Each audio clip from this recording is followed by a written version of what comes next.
অতি তীব্র তাপদাহে পুড়ছে দেশ। বিপর্যস্ত জনজীবনে চলছে হাঁসফাঁস।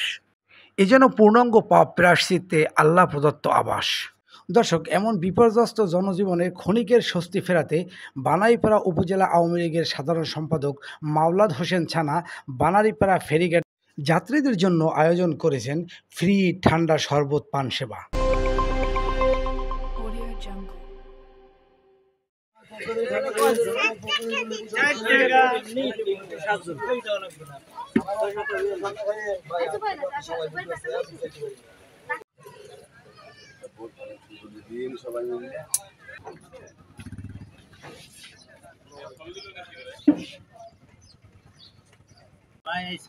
সৌজন্যে সবাই ঠান্ডা শরবত বানানো হইতে আছে, আপনারা সবাই খায়ে যান।